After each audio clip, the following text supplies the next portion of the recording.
Hello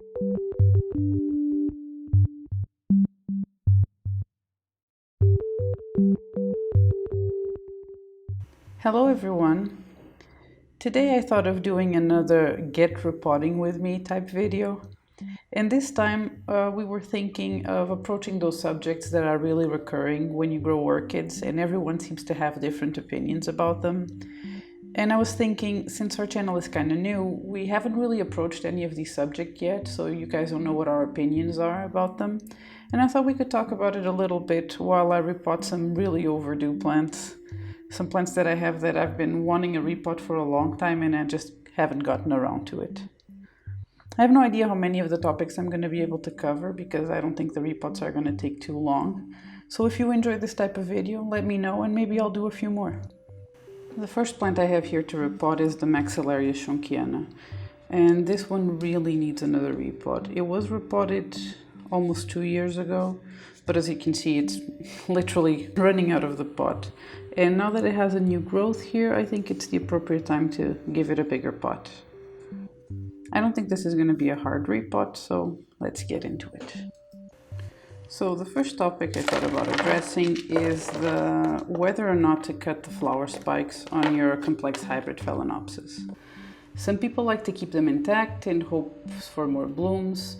Some people do the same but cut the tip of the flower spike off just so it doesn't look so bad.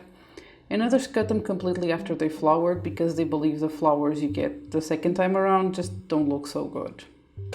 I've also heard that you should completely cut the flower spike off so the plant doesn't waste energy with a flower spike and just focuses on vegetative growth. And the thing is, these are all personal preferences. I personally don't cut mine, not only just to get more flowers, which they can do and grow vegetatively at the same time, but because I don't believe the flower spike wastes energy. I think once a structure is formed, it doesn't cost the plant any extra energy just to maintain it. And I think that it can even serve as a reserve of energy for the plant.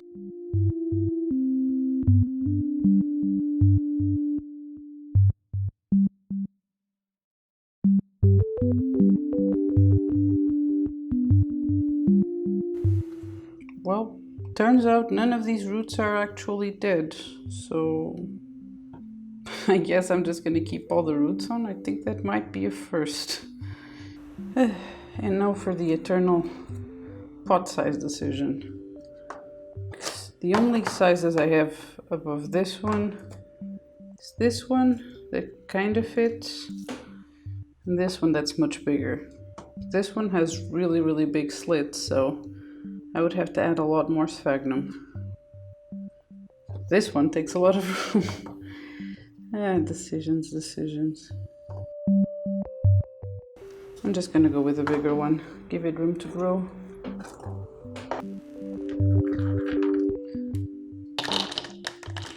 So as I was saying about the Phalaenopsis flower spikes, I personally leave mine on. I just leave the flower spike on, and sometimes they bloom again from it, and that's fine. And sometimes the flower spike just hangs in there, and later on, if the plant needs extra energy, I think that it just pulls the energy from the flower spike, and the flower spike ends up drying off. So for me, I leave them on mostly because I think it acts a little bit of like an energy reserve. But these are all personal preferences, they're just opinions, and honestly it doesn't make that much of a difference. People like to argue a lot about it, but I don't think it's that serious of a subject. This is just what I've observed from my own plants and what I like to do. The flower spikes don't bother me. If they're too long and too unruly, I like to cut off the tip that has bloomed already and it's not going to form more blooms. But other than that, I just leave the flower spikes on.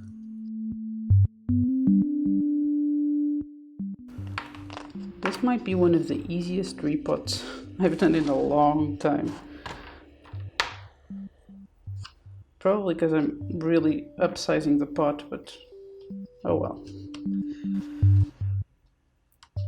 Most care guides for this plant say that it likes to dry out in between waterings, but I personally put quite a bit of sphagnum because all my Maxillarias drink up. They enjoy their water, and I'd rather not have to top them up with water every day in the summer. So a little bit of extra sphagnum hasn't hurt anyone so far. I might be eating my words.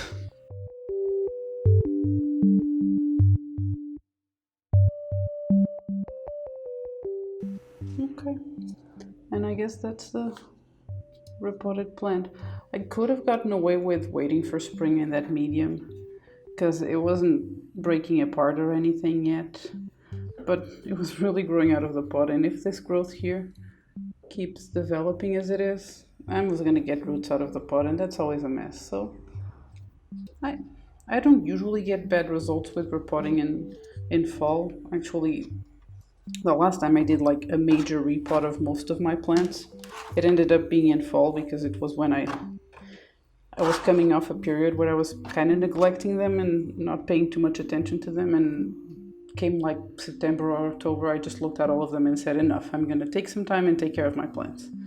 And I repotted them all. Most of them were needing repots at that point. So I did most of them, which at the time was almost 100, and they were fine. So at least in our climate, they don't really suffer that much with the time of year that we repot them. And that was almost 2 years ago. So I think this spring I have another repotting marathon waiting for me. So yeah, this plant is done. I'm just gonna write the date on the tag and move on to the next plant. So the next two plants I have to repot are my two corningiana hybrids of Phal. I have the Corning Bell and the Corning's Violet, which is pretty much, one is bellina with corningiana and the other one is violacea with corningiana. And I've been really avoiding repotting these plants. If I look here, well, this one is 2 years maybe? Yeah, they're a bit over 2 years of needing a repot. Well, 2 years of being in these pots.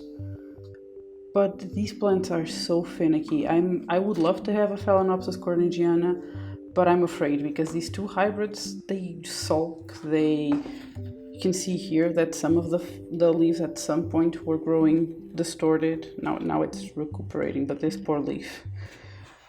They lose roots easily, so I'm really afraid of repotting these ones, but I think that it needs to happen. So I thought of doing it right now. Since they seem to be developing root tips, they chose fall to start doing it, so I thought it'd be the right time to get them into a different pot and get rid of the old medium. So I went to soak them a little bit in water before the repot, because even though even though I watered them recently, it was already almost dry, and I like the roots to be a little flexible. I swear, it's like 26 degrees Celsius in my grow room right now, and it's almost the end of October. I don't understand why is it still so warm. So another subject that I wanted to touch on is the tricky subject of ants and whether or not they hurt the orchids. I've seen time and time again in forums and Facebook groups about orchids, people asking how to get rid of ants in their orchids. And I'm usually there to comment that I don't think ants hurt the plant, so you can just leave them alone and there's no need to kill them and put pesticides in the air and harm animals that honestly aren't doing any harm. Usually I even point out that I've noticed that when I have ants in my orchids, they kind of clean the happy sap off of the plants, which in my case it's actually helpful because sometimes I get so much happy sap, especially in my vandas, that they stop the blooms from opening. They know the happy sap stops the blooms from opening. So I'm always trying to point that out, but people keep insisting that they need to get rid of the ants, and when asked why, for the most part, people just answer, they're bugs and I want to kill them. It comes down to just that, which really annoys me. I mean, maybe some people have a different type of ants than we do here, but I've never seen ants hurt my orchids. They walk around, they eat the sap, and they go on with their merry lives. Oh well, this bark is really stuck in there. This is one of those houseplants that decided to give the bark a very, very, very tight hug and not let go. I like to call an orchid with attachment issues.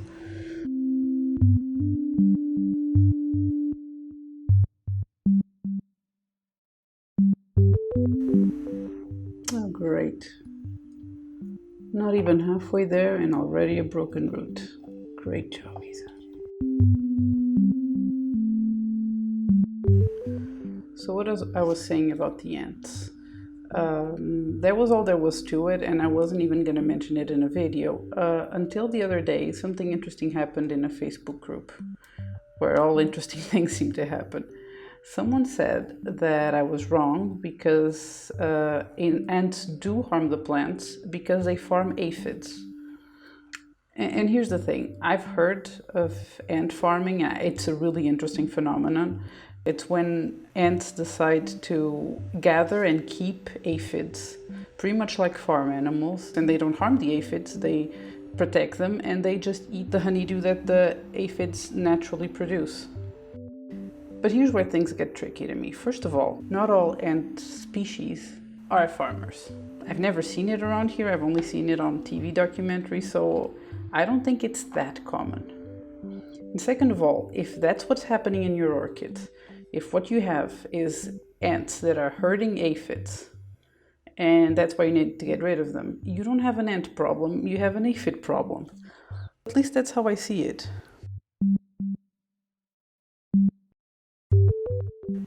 And looking at my case in specific, if the ants are in my orchids because it was attracted by the happy sap, why would those ants have aphids? They have all the sugary substance that they need and more from my plants. So I don't really see that being an issue when it comes to orchids, unless, again, you have that farming ant species in your orchids. And then, honestly, I think you could just say you have an aphid problem and you should treat the aphids. Just the whole, I see a bug on my plant, so I'm gonna pull out the spray, it's a mentality that I can't agree with. First of all, because it's been proven time and time again that it's completely destroying ecosystems. Second of all, because I don't know, I try to avoid killing any animal if I can help it. Yes, even an ant, I guess. Some people would find that weird, but this is an unpopular opinion video, and this is my unpopular opinion. Avoid killing ants, if you can.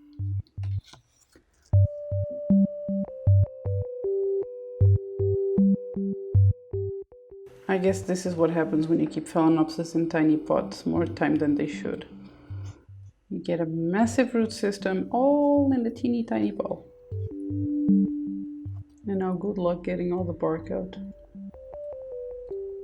And I started this video saying this was going to be easy repots. Should have known. I was going to jinx myself. Okay, that seems to be the most of it, but I need to look in here and see what roots I can cut, because some of these don't look very good.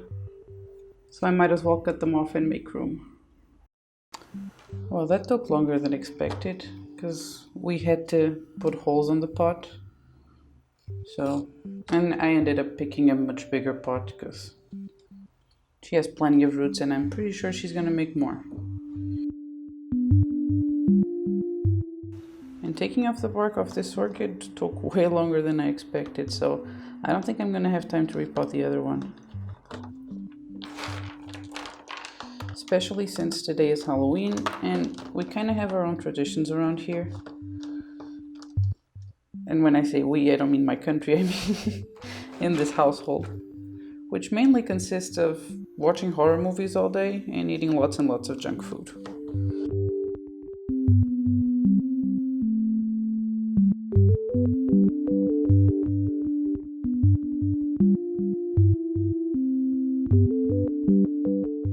Okay, I think this is done actually. Well, let's hope that these do well. I told you in the beginning of the video they're very finicky, which makes me really question having the corningiana in my wish list, but oh well. I can keep these alive, barely, so... So let's hope they do well. I'll do the other one on some other day. And that was it for the video. I hope you guys enjoyed it, even though it was a little bit scattered since I'm kind of in a rush. And I hope no one took offense to my unpopular opinions, because, you know, they're just that, they're opinions. I'm no one to tell you what to do. It's just more to explain to you guys what we do with our orchids and why we do it, and less to tell you how to think about these subjects. So I hope it didn't offend anyone, and I'm curious to hear what you think about these subjects. So if you enjoyed the video, please subscribe and like, and we'll see you next week. Goodbye.